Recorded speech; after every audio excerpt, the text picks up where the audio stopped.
Welcome to the CADDY-T quick training video on the trainer functions, the file, and view menu. The trainer function can be found within the CADDY-T application and can be accessed by either clicking on the little blue person in the toolbar or by going to the help menu, selecting trainer, and selecting enable.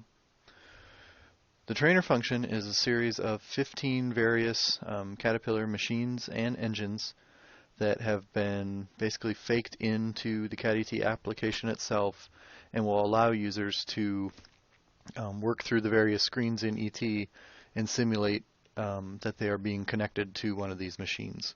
So it's a great training tool for new technicians just to get them familiar with what they will see on the screens, what options are available within CADDY-T, and it also helps with troubleshooting over the phone. So you can find a similar module and help a technician in the field if they're kind of stuck or aren't sure what they should be looking for. So for this demonstration, we will click on the 795 off-highway truck, simply acknowledge your selection, and then CADDY-T will simulate connecting to this machine as it would if you were physically connecting to the machine.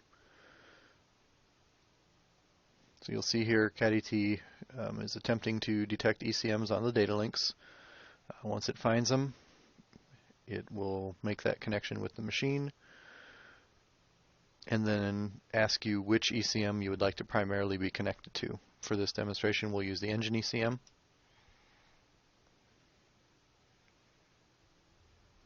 And once CADDY-T connects, it will launch the default screen for your ET. In this case, we have what's called the ECM summary screen here, which we will cover in a little more detail in a different module.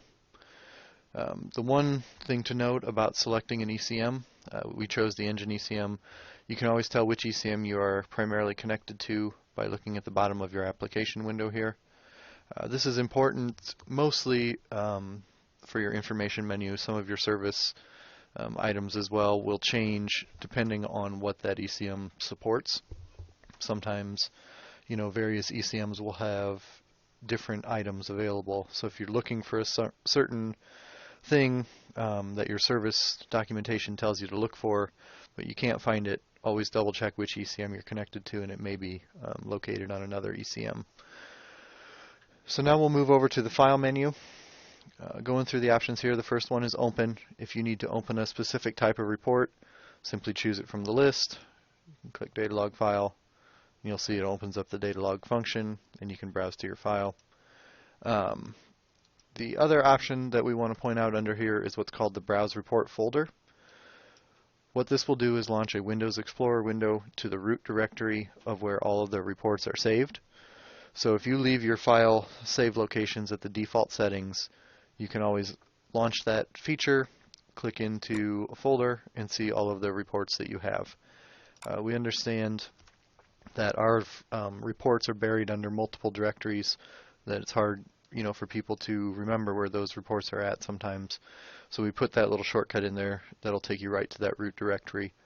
You will also notice that all of our reports follow a very standard formatting now with their file names, where it will always start with either the serial number of the product, the engine, the ECM, just depends which type of report it is, followed by a brief description, kind of an abbreviation of the report, in this case a product status report, followed by a date and a timestamp. This will allow you, if you need to send a report to someone, to just more quickly look in your directory, find which machine you were working on, highlight it, and either email it or open it if you just need a piece of information off of it. Next, under File, we have the Export option. This will allow you to take certain report files and export them into other formats. One of the most common uses for this one is to export a data log file. So if you take a data log file, you can export that and then save it as a .txt file, which will then allow you to open that in Excel, and then you can create your own graphs with all the parameters or certain sets of parameters, do a little more analysis on your data log data than in a different program. Next we have disconnect. You will notice that certain items under the menus also have a little picture next to them. These correspond to a picture up in the toolbar. So you can either use the feature under the menu or click up here in the toolbar.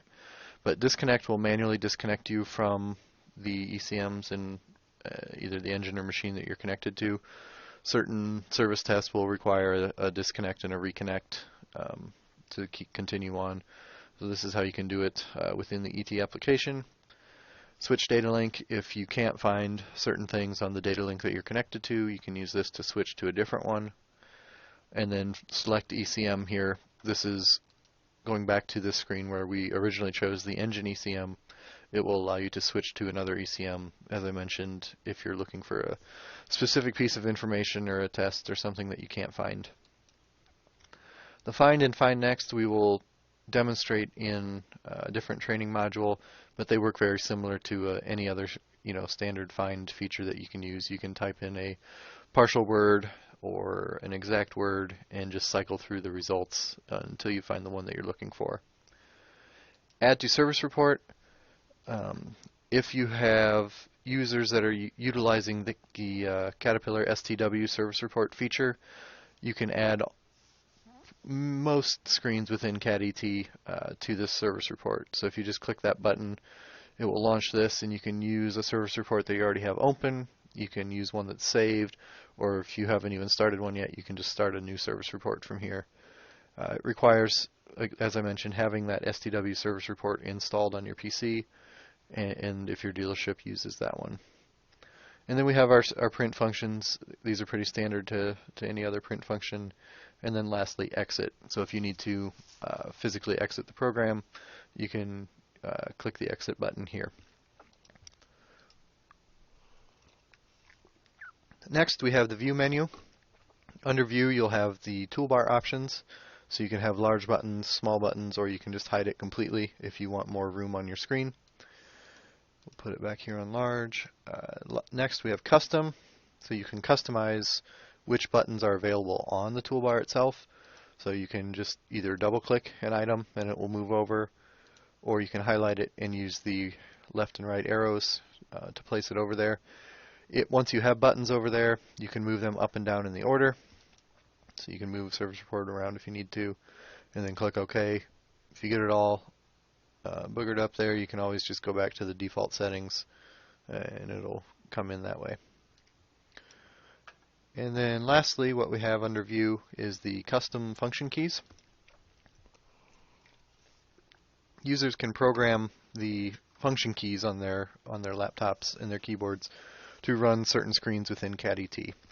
There are certain ones that are locked out, and we've tried to keep these consistent with other standard programs that you'd use in Windows. So for instance, F1 is usually help.